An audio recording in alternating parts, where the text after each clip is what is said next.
This is a terrifying story told by a female Japanese comedian based on her real experience 2 years ago. She lived in what could be described as a gomiyashiki, literally trash house, a hoarder's messy home. She often lost her keys and sometimes left her apartment door unlocked. Although the building had an auto-lock system at the entrance, she frequently relied on neighbors to let her in. One late night, about 10 minutes after returning home, her doorbell rang. Looking at the monitor, she saw a strange man standing outside. Feeling uneasy, she did something she rarely did. She locked the door, secured the chain, and tried to calm down. An hour later, just as she was falling asleep, the doorbell rang again. This time the sound was unmistakable.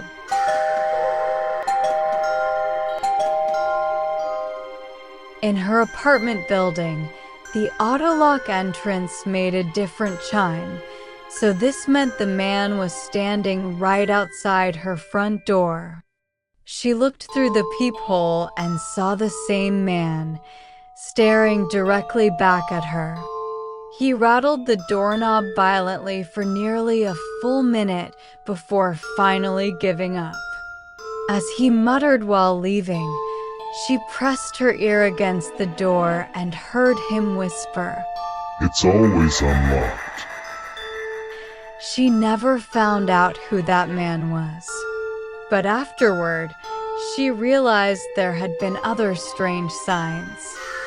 She owned a dog, and although the dog never seemed to eat the food she gave it, it kept getting fatter and fatter. This is an urban legend told by a Japanese comedian. In the Tohoku region of northern Japan, there is a traditional wooden doll known as a kokeshi. Kokeshi is cylindrical wooden dolls with round heads, handcrafted in Tohoku region. They are typically made with expressionless faces. But behind these dolls lies a chilling legend. Long ago, in rural Tohoku villages, poverty sometimes forced parents to abandon or even kill their children. It is said that they carved kokeshi dolls as a form of memorial for those lost children. Some even claim the name comes from kokeshi, meaning to erase a child. Why, then, are kokeshi dolls always expressionless? There is one terrifying story. A woman once abandoned her child in the snowy mountains. Later, she carved a kokeshi herself, giving it a sweet, smiling face. But the next morning, the doll's expression had twisted into one of anger. Thinking it might have been her mistake, perhaps the influence of alcohol, she carved another smiling doll. Yet by the following morning, that doll too had changed into an angry expression. Terrified, the woman burned the dolls. A year later, she became pregnant again.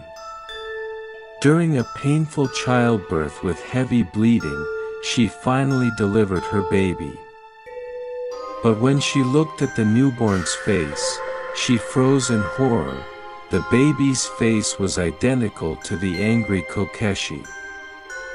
The mother died from blood loss soon after. From that time on, people believed that kokeshi dolls must never have expressions. And so, to this day, they are still carved with blank, emotionless faces. This is a scary story told by a Japanese comedian. There's a mountain called Ikomiyama, known for its many tunnels. But among them, one tunnel is especially infamous, a place where spirits are said to gather. One night, two friends drove there. The driver had no sixth sense at all and didn't believe in ghosts. But his passenger, he was highly sensitive to the supernatural. As they got closer to the tunnel, the sensitive friend started muttering, "I don't like this. I'm getting a bad feeling." But the driver just laughed it off. "You're imagining things. Don't worry about it." Then, the engine began making strange noises. The sensitive friend urged him, "Let's turn back, now." But the driver shook his head. "If we turn back, it'll take forever. Cutting through the tunnel is faster. Don't worry." They kept driving. But just before the tunnel entrance, there was a sudden impact. The car shook violently, and when they looked up, a single handprint was pressed against the windshield. Still, the driver stepped on the gas. The car roared into the tunnel, but mixed with the engine's echo, another sound filled the air: groans, whispers, and inhuman cries. Terrified, the driver accelerated even more, and suddenly, it was as if countless hands were slapping the car from every direction. They didn't stop until they shot out the other side of the tunnel. And just like that, the noise was gone. Shaken, they drove straight down the mountain and pulled into a brightly lit gas station. Trying to calm down, they got out of the car and froze. Every window, every pane of glass was covered in handprints. Uneasy, the driver asked the attendant, "Excuse me, can you clean these windows for us?" The man looked puzzled but agreed. He wiped the glass, then suddenly stopped. "That's strange," he said. The driver asked, "What is it?" And the attendant replied, "These handprints, every single one of them was made from the inside of the car." About 18 years ago, back when I was still in Fukuoka, I met a girl who was attending a technical school. We went out for drinks, and later that night she invited me to her place. But the moment I stepped into her room, I felt something was off. Normally, you'd expect stuffed animals or cute decorations. Instead, her walls were completely covered with posters of just one musician. No matter what I talked about, she always turned the conversation back to him. By dawn, I realized something wasn't right. The next day, the phone calls began. "Are you coming over today? When will you come see me?" And when I refused, she cried, or worse, screamed into the phone. "Don't you dare ignore me. You'll pay for this. Remember that."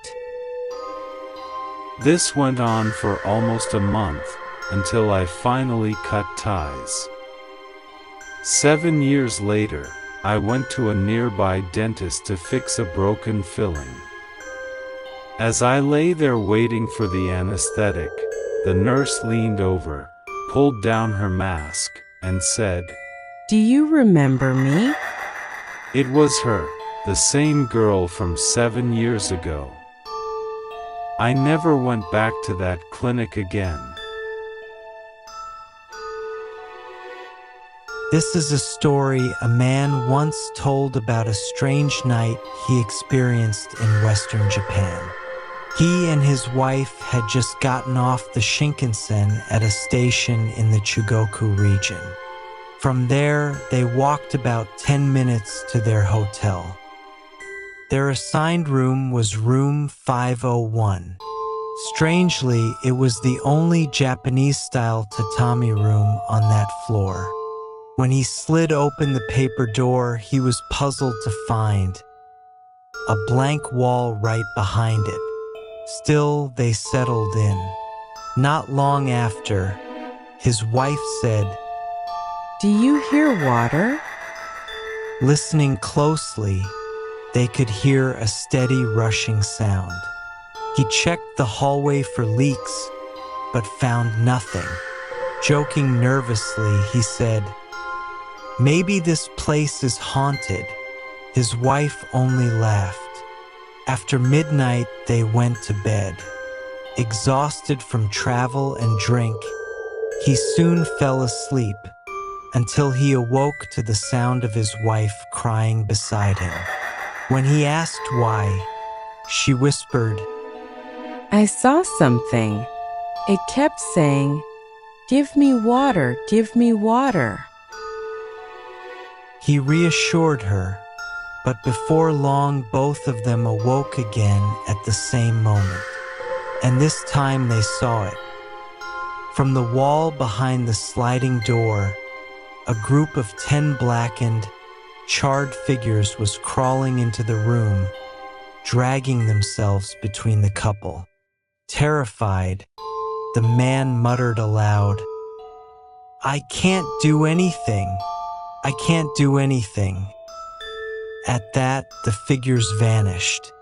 He hurried to the front desk, asking the manager to change their room. The manager only replied, "I see." Looking around the lobby, he noticed a group of young theater performers lying on the couches, pale and silent. It turned out they had been staying in rooms 401, 301, 201, and 101. In other words, every guest in that hotel who had been assigned to a room ending in the number 1 had left their room, unable to endure the night.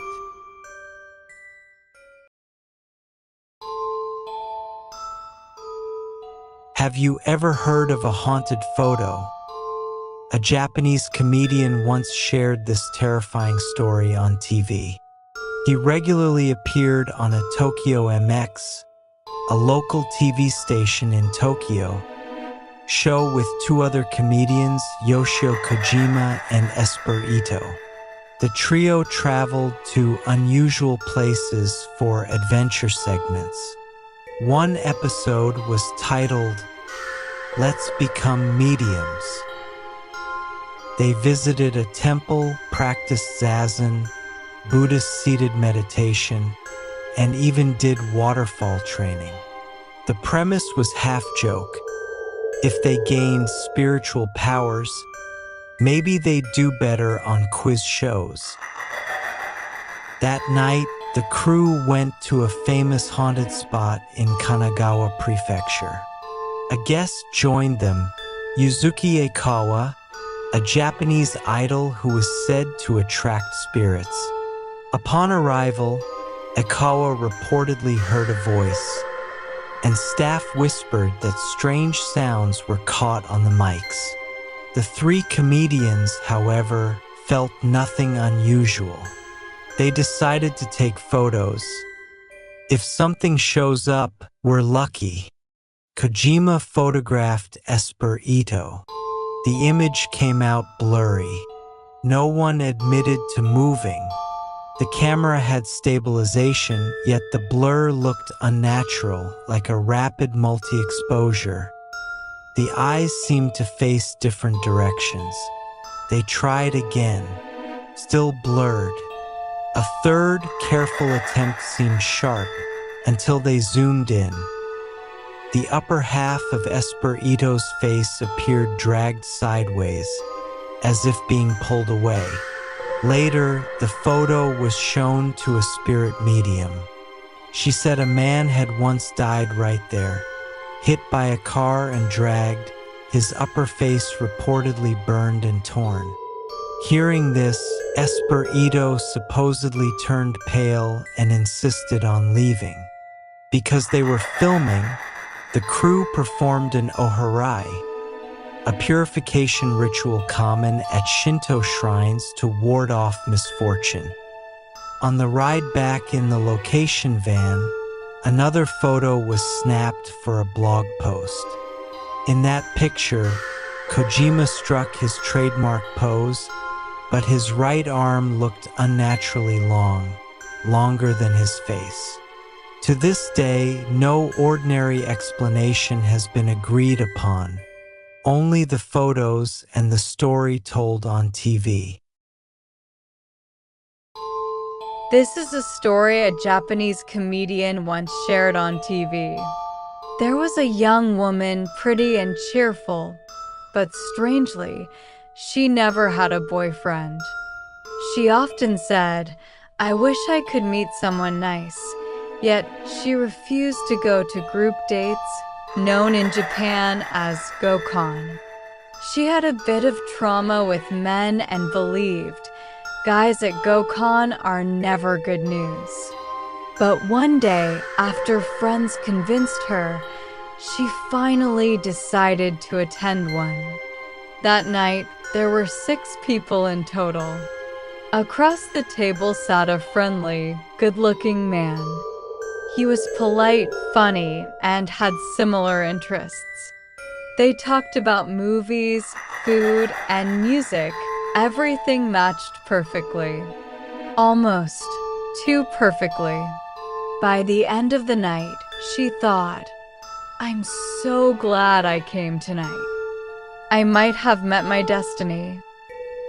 After the party, the man offered, "I'll walk you home." She agreed, her heart racing. When they reached her house, he simply smiled and said goodbye, making no move at all. She thought, "Wow, he's such a gentleman." She liked him even more. Gathering courage, she said, "I'd really like to see you again. Can we exchange numbers?" He smiled. "Of course. I'll give you my number. Call me now so I can save yours." He slowly recited, 09048. She typed it in, pressed the call button, and suddenly, her phone displayed a name she couldn't believe. Hanan? In Japanese, Hanan means criminal or culprit. Her hands froze. 6 months earlier, she had been receiving silent calls late at night, always when she returned home or right after stepping out of the shower. Terrified, she saved the stalker's number under the name Hanan, and this man's number was exactly the same.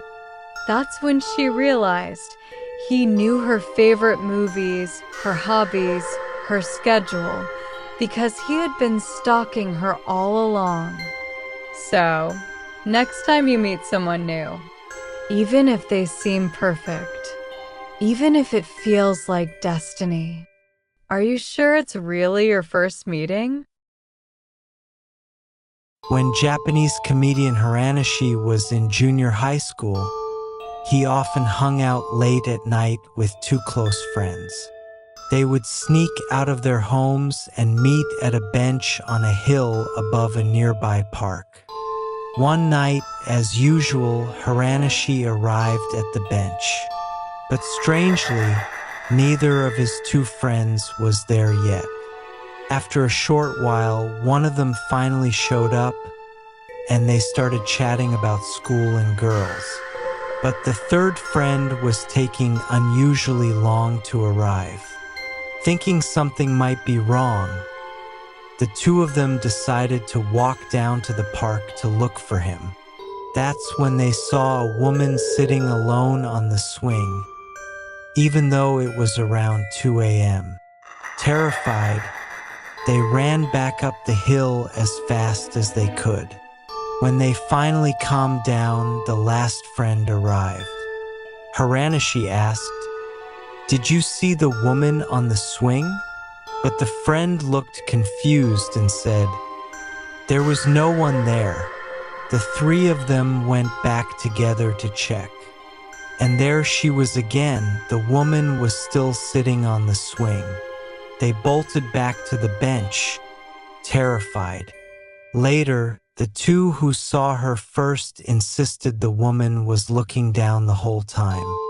But the last friend swore she was smiling right at him.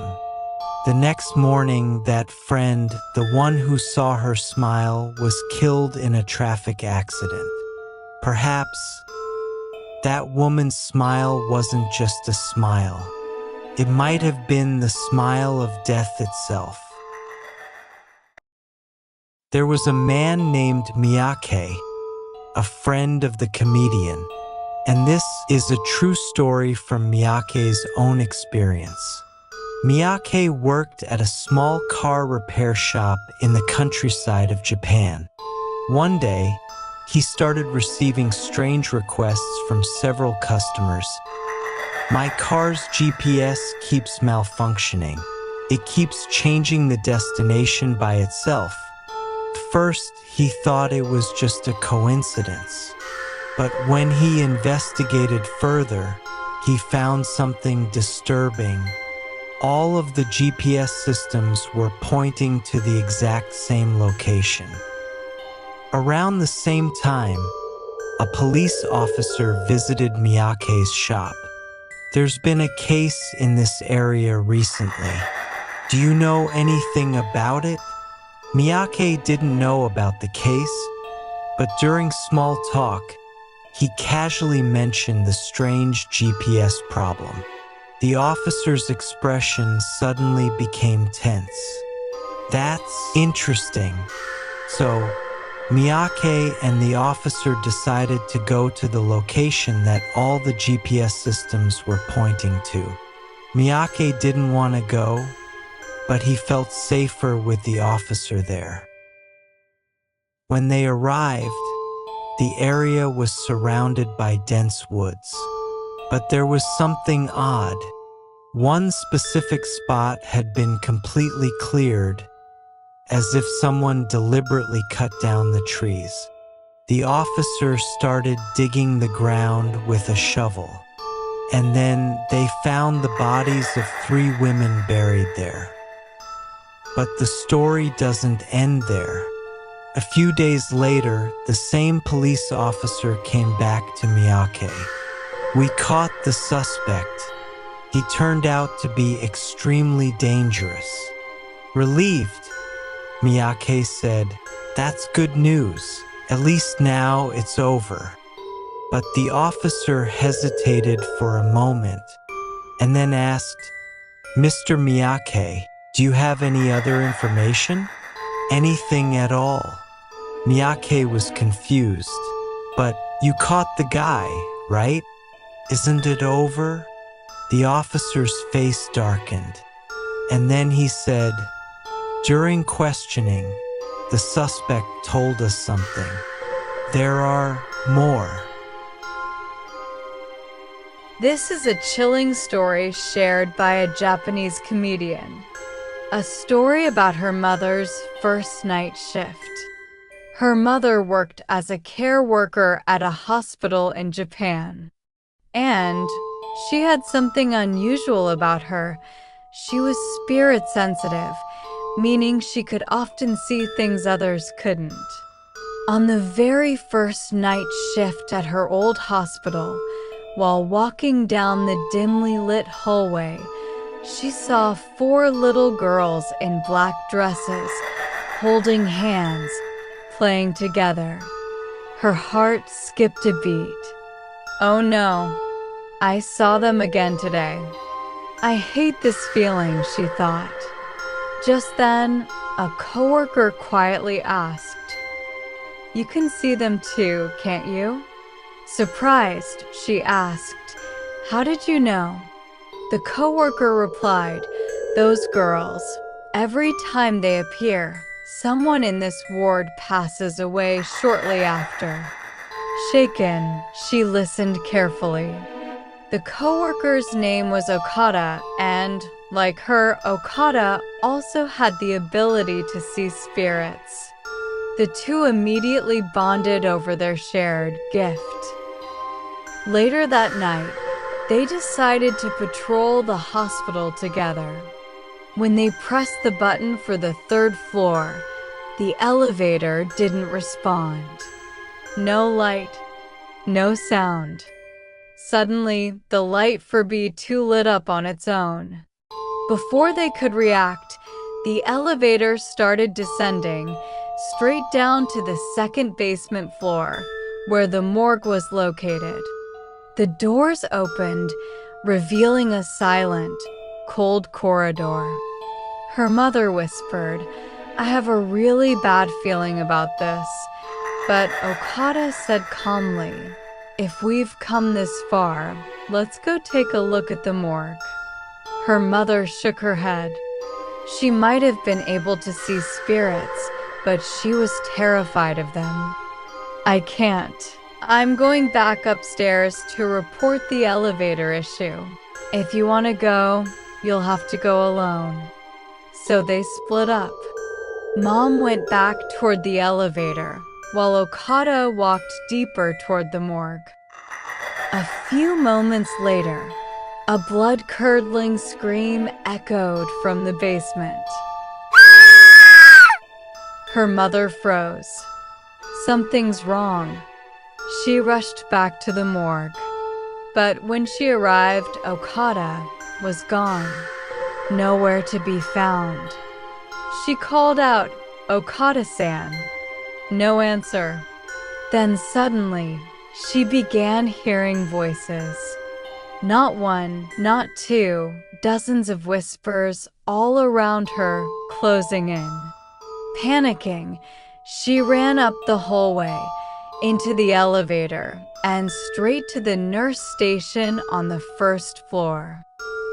Breathless, she cried out, "Please." Okada-san went into the morgue, and now she's missing. The nurse frowned. "Please calm down." "Okada-san? Who's that?" She explained desperately. "My coworker." The nurse named Okada. "She was with me just now." The nurse hesitated, then said softly, "There's no nurse named Okada. We don't have anyone like that on staff." It was only then she realized she had been patrolling the hospital with someone who didn't exist.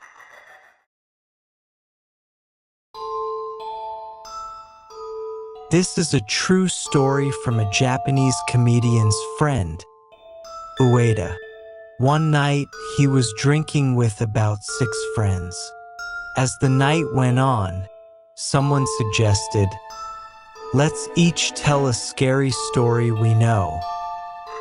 Everyone started sharing their ghost stories except for Ueda.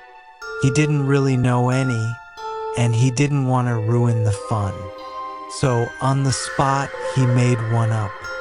He said, "You know that parking lot nearby? Years ago, someone set themselves on fire there. That's why people say the place is haunted." To his surprise, everyone reacted with interest. That's creepy. Wait, I think I know that place. The atmosphere got lively again, and the night went on. After the party ended, it was already quite late. Ueda decided to walk home alone. It was winter, and as he walked through the cold streets, he noticed a woman ahead of him, wearing a short skirt, completely underdressed for the season. He thought it was strange. Then, as he got closer, the woman turned to him and said, "Excuse me, could you tell me how to get to?" That place she mentioned, it was the same location as the parking lot from the story he had just made up. His heart skipped a beat, but he brushed it off, thinking it must just be a coincidence. He walked her there, and when they arrived, she smiled and said, Thank you so much. She started walking away. Then, suddenly, she turned around, looked straight at him and said, Excuse me. That story you told earlier, you were talking about me, weren't you? About 3 years ago, I moved from Osaka to Tokyo. I didn't have any work lined up, so I started looking for part-time jobs. One day, I went to a karaoke place nearby for an interview. Everything went smoothly. We talked about shifts, pay, all that stuff. When the interview ended and I was about to leave, the manager suddenly stopped me and said, Wait a second. Are you okay with ghosts? I was confused. Why? I asked. He said, Well, people say a child's spirit haunts this karaoke box. It's not just one or two who've seen it. Quite a few employees have. Then he asked, So, if you're sensitive to those things, are you sure you'll be all right? I told him, yeah, I'm fine. I don't really have any sixth sense or anything like that. And I went home without thinking too much about it. That night, around 3:30 a.m., my phone started ringing. When I looked, the call was from that same karaoke place. That's weird. Why would they call me about a job this late? I answered the phone, and from the other end, I heard a small child's voice say, When are you coming next? I froze, couldn't even move. My heart was pounding like crazy. After that, the phone rang several more times, but I couldn't bring myself to answer again. This is a story about a Japanese entertainer, someone who once told me what happened to one of his classmates. Back in middle school, he had a classmate who lived with his girlfriend for nearly 3 years. Then one day, she was killed in a car accident. The way he found out was truly horrifying. His girlfriend had been working late that day, and when he got home, he noticed there was one message on the answering machine.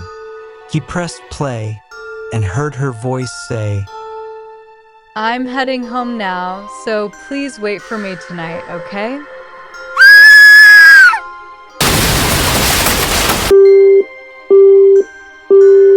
The sound of the crash itself had been recorded. After that, the man completely broke down. He stopped going outside, stopped working, and barely spoke to anyone. A friend would sometimes call or drop by to check on him, but he would just say, I'm fine. I'll start working again soon. and close the door. He wasn't eating properly. His mother and friends would leave meals at his door because they feared he might starve to death. For nearly a year, no one saw him outside. He kept living in the same apartment, the one he had shared with his girlfriend. Eventually, his mother and friends decided they couldn't leave him like that anymore. They told him, You can't keep living in that same place. She wouldn't want you to suffer like this. You need to move on for both your sakes. Reluctantly, he agreed. The day of the move, about 5 or 6 friends came to help. It was a small apartment, just one room and a little side space. As they packed, they kept finding old photos, souvenirs, and things the couple had bought on trips together. Every time he would stop and fall silent. They tried to keep him distracted, tried to keep the mood light, but it was painful for everyone. What should have taken 3 hours ended up taking the whole day. Finally, late at night, everything was packed into boxes. They were just about to leave when the phone suddenly rang, and from the speaker came that same voice. I'm heading home now, so please wait for me tonight, okay?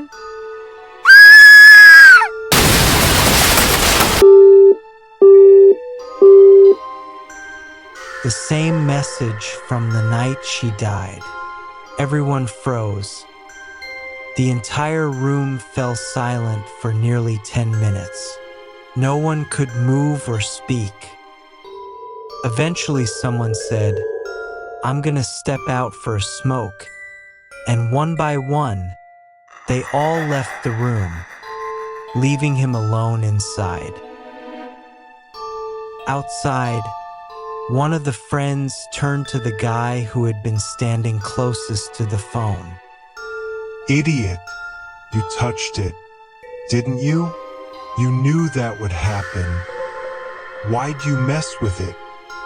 But the guy shook his head and said, "I didn't touch it. The power's not even plugged in. That phone's been disconnected for months."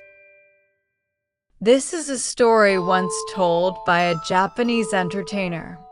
He said that many fans of his radio show used to record his program on cassette tapes. Sometimes, when they were away on school trips or vacations, they'd ask a friend to record the show for them. One day, he received a letter from a listener in the countryside. She wrote about something that happened when she went on a school trip.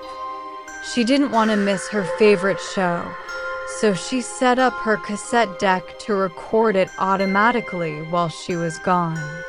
Then she locked her apartment and left. When she got back, she was so excited to listen to the tape. But when she pressed play, all she heard was static. No music, no voice, just noise. She thought, That's strange. I know I set the timer right.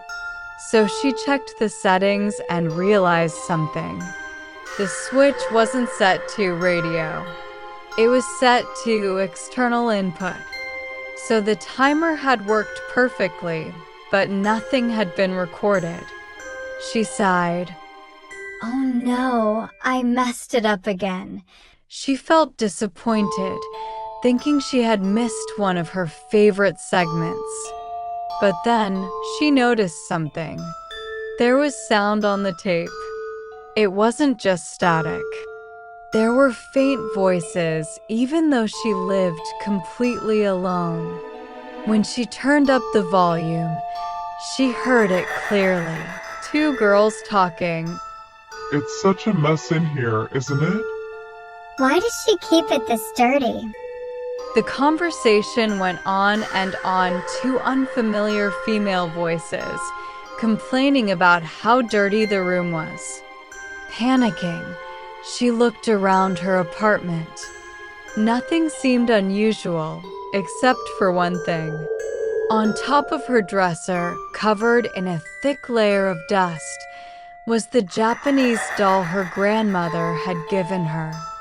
And in that moment, she realized there was only one thing it could have been. This is a story told by someone I know. It happened about 10 years ago. He was living in a very old wooden apartment building, the kind that was probably built back in the late 1960s. He'd been there for years. One night, In the middle of the night, he suddenly heard a phone ringing.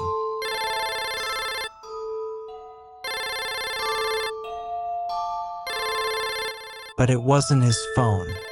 It was coming from the apartment next door. He waited, thinking his neighbor would pick up. But the ringing went on and on. Finally, it stopped. The next night, it happened again. Same ringtone, same time. And again, the neighbor didn't answer. He got annoyed. Come on. Some of us are trying to sleep here. Then, on the third night, the phone rang again 0.3 nights in a row. 3 times, no one picked up. Now he was sure something was off. He was just about to go next door and complain when suddenly someone started pounding on his front door. Startled, he opened it, and there stood his neighbor, furious. Hey, your phone is driving me crazy. He froze for a second. He was about to say, No, it's your phone that's ringing. but the neighbor's anger was so intense that he couldn't get the words out. The neighbor shouted, Pick up the damn phone. It's ringing right now. He said, No, that's coming from your room. Listen, it's on your side of the wall. The neighbor shook his head. No, man. I can hear it too. It's coming from your side. They both went quiet. The ringtone echoed softly through the wall, muffled, as if buried somewhere inside it. They pressed their ears against the wall. The sound was definitely coming from between the 2 rooms. So they grabbed a hammer and carefully broke open a section of the old wall. Inside, wedged between the wooden beams, was a single cell phone, a dusty, outdated model that neither of them had ever seen before. The phone was ringing, right there, stuck between the walls of a building that had been standing since the 1960s. He reached for it, and just as his hand touched it, the ringing stopped. He pulled it out. The back cover was loose. Inside, no battery. The phone was completely dead. He had lived there since before cell phones even existed. No one knew how or when that phone was placed there, and no one could explain why it had been ringing. If you are interested in these Japanese urban legends, please subscribe to our channel and give us a high rating. See you again in the next horror.